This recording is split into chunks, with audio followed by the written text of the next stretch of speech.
কোনো রকম আটা, ময়দা, সুজি ছাড়াই শুধুমাত্র ১ কাপ ভাত দিয়ে আপনিও বানিয়ে নিতে পারেন হেলদি এবং টেস্টি নাস্তা রেসিপিটি। তাও কিন্তু নামমাত্র তেল দিয়ে। রেসিপিটি তৈরি করার জন্য ১ কাপ ভাত নিয়েছি। ভাতটাকে এবারে মিক্সিং জারের মধ্যে দিয়ে দিলাম ১ কাপ পানি। মিহি একটা পেস্ট তৈরি করে নিলাম। পেস্টটাকে এবারে একটা বড় ছাঁকনি দিয়ে ছেঁকে নেব। এইভাবে কিন্তু অবশ্যই ভাতটাকে পেস্ট করার পরে ছেঁকে নেবেন, নাহলে রেসিপিটা কিন্তু তৈরি করতে অসুবিধা হবে। এবারে সম্পূর্ণ ভাতের পেস্টটাকে আমি ছেঁকে নিয়েছি। এবারে আমি এখানে দিয়ে দিচ্ছি ২ টেবিল চামচ চালের গুঁড়ো। এখানে অবশ্যই আপনারা চালের গুঁড়ো দেবেন, নাহলে বাইন্ডিংটা কিন্তু ঠিকঠাক আসবে না। এবারে আবারও ভালো করে মিশিয়ে নিতে হবে। রেসিপিটা যদি ঠিকভাবে তৈরি করতে চান তাহলে রেসিপিটা কিন্তু স্কিপ করবেন না, নইলে কিন্তু আমি যেসব উপকরণগুলো দিয়েছি একটা বাদ পড়লেই কিন্তু রেসিপিটা তৈরি হবে না।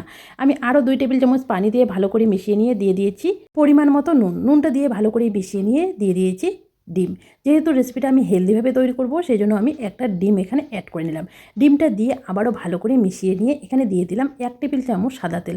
অবশ্যই সাদা তেল দেবেন, সাদা তেলের পরিবর্তে আপনারা বাটারও দিতে পারেন। ভালো করে মিশিয়ে নেওয়ার পরে ব্যাটারের ঘনত্বটা দেখিয়ে দিচ্ছি। এভাবে চামচের পেছন দিক দিয়ে দাগ কাটলে কিন্তু ব্যাটারটা ছড়িয়ে যাচ্ছে না, এরকম ঘনত্বের ব্যাটারটা তৈরি করে নিতে হবে।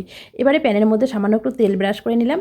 তেল ব্রাশ করে নিয়ে ১ হাতা ব্যাটার দিয়ে দিলাম। ব্যাটারটা দিয়ে আমি কিন্তু হাতার পেছন দিক দিয়ে ঘুরিয়ে দিইনি, আপনার থেকেই কিন্তু ছড়িয়ে গেছে আর অসংখ্য জালিযুক্ত হয়েছে। আমি আরেকটা দিয়ে দিলাম, আর দেখো জালিটা কিন্তু তৈরি হওয়া শুরু করেছে, এটাও কিন্তু হয়ে গেছে, আমি তুলে নিচ্ছি।